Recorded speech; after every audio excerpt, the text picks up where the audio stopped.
आज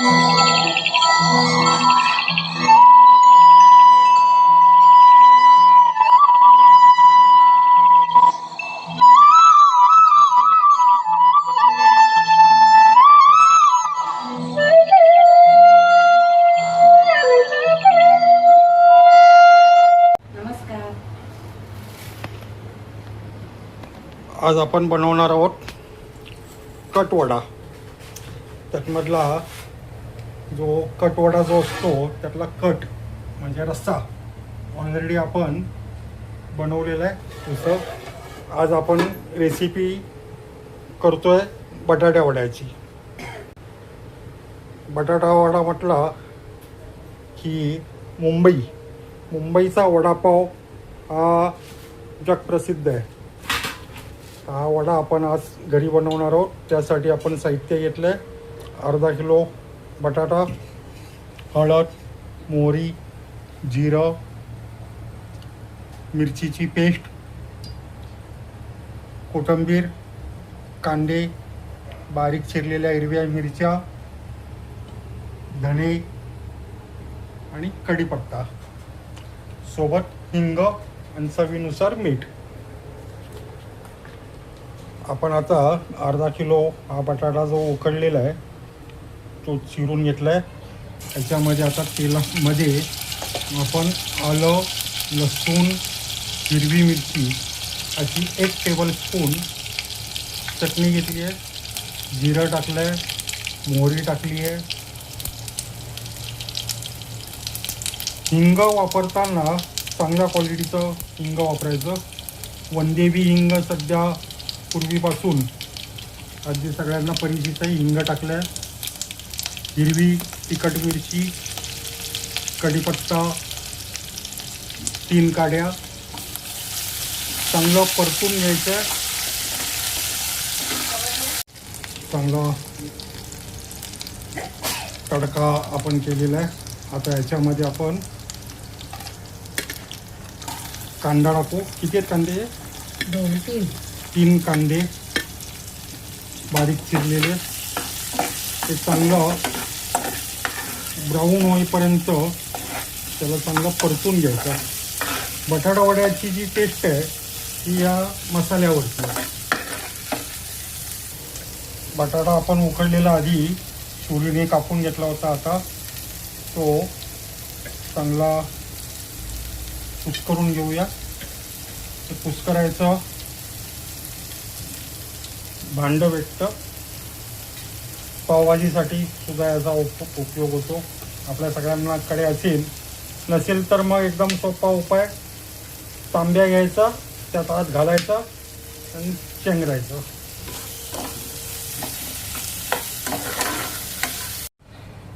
आपण आता त्यातमध्ये 1 चमचा हळद टाकली आहे. छान मंद आचेवरती आपण ते परतून घेऊ. मंद आचेवरती यासाठी की आपण बाकीची पुढची तयारी करूया. बटाट्यामध्ये आता कोथिंबीर टाकली आहे.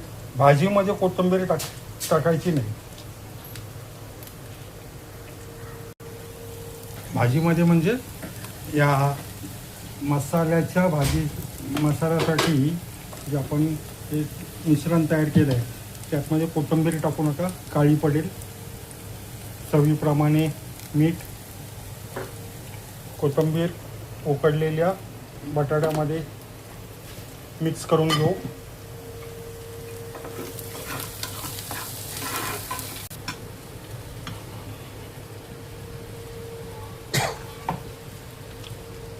उकडलेला बटाटा, कोथिंबीर मिक्स केलेला आपण त्या कढई खाली उतरून त्यात टाकलं. सगळं एकत्र करूया. बटाटा जर समजा जास्त उकडला असेल आणि ओलसर असेल तर त्यामुळे थोडंसं कॉर्नफ्लॉवर टाकायचं. पण आपली ही बटाट्याची वड्याची भाजी एकदम बरोबर झालेली आहे. याच्यामध्ये मला वाटत नाही कॉर्नफ्लॉवर टाकायला लागेल. पण कधी समजा भाजी बिघडली आणि ओलसर असेल तर मग थोडंसं कॉर्नफ्लॉवर टाकायचं. भाजी आपण पुन्हा मंद गॅसवरती ठेवली आहे. पुढची तयारी करून घेऊया. वड्याच्या आवरणासाठी आपण 3 वाटी बेसन पीठ घेतलं.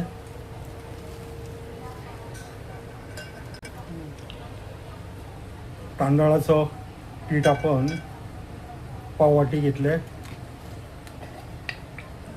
चिमूटभर खाण्याचा सोडा. हे तांदळाचं पीठ आठवणीने घ्यायचं. त्याचं कारण सांगतो. तांदळाचं पीठ जर नसेल तर मग एकदम बारीक रवा, पण तांदळाचं पीठ असेल तर पाव वाटी, रवा असेल तर अगदी 2 ते 2.5 टेबलस्पून. यामुळे बटाट्याचं जे वरचं जे आवरण जे असतं ना ते एकदम कुरकुरीत होतं. थोडीशी हळद टाकली आहे, सोबत चवीप्रमाणे मीठ. भाजीमध्ये आपण मीठ टाकलेलं आहे त्यामुळे त्या बेटरमध्ये किंचित थोडंसं अंदाजानुसार कमी करा. हळूहळू थोडं थोडं पाणी घालून ते मिश्रण ढवळा. जास्त पातळ करायचं नाही. बटाट्याचं आपण जे गोळे करणार आहे त्याला ते लागलं पाहिजे.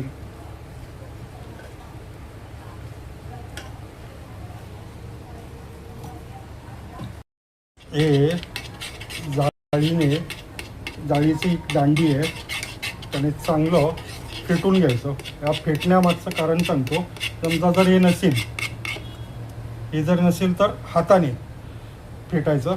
याच्यामध्ये हवा गेली पाहिजे. हवा गेली की बटाटा चांगला फुलतो.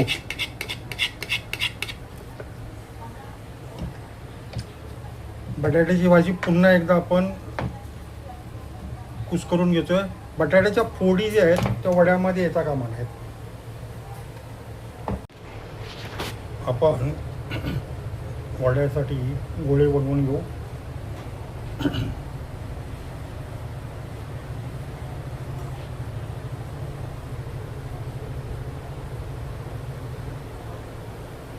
गोळ्याचा आकार एक सर्वसाधारण 2.5 इंच. हा 50 ग्रॅमचा मला वाटतं अंदाजे गोळा असेल. आपण घरी वडे बनवतो त्यामुळे जरा मोठ्या आकाराचे आपण वडे बनवू. वड्यासाठी गोळे तयार झाले आहेत. आधी एवढेच करू.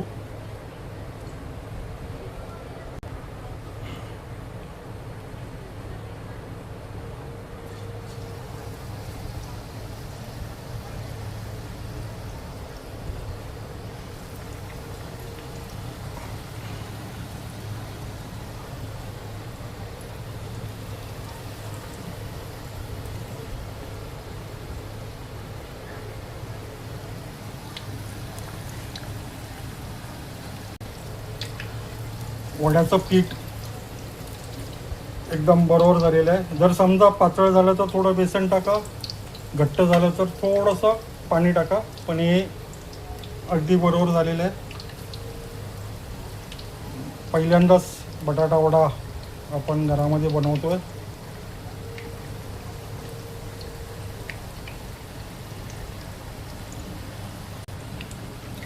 आता आपण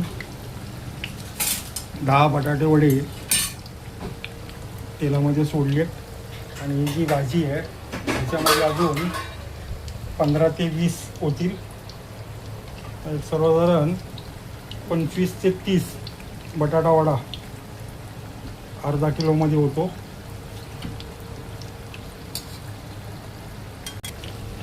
परतायची घाई करायची नाही. चांगले खमंग गोल्डन कलर येईपर्यंत ते आपण तळून घेऊ. आपण ते एकदा पलटून घेऊया.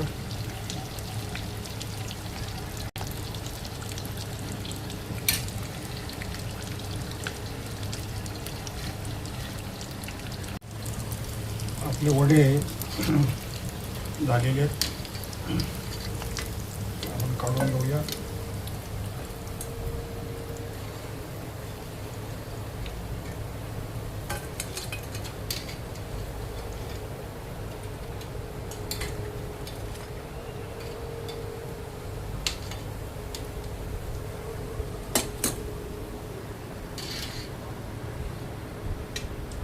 वड्याचा जो कुस्करा जो असतो तो आपण बाजूला काढून तो त्याची आपण सुकी चटणी बनवूया.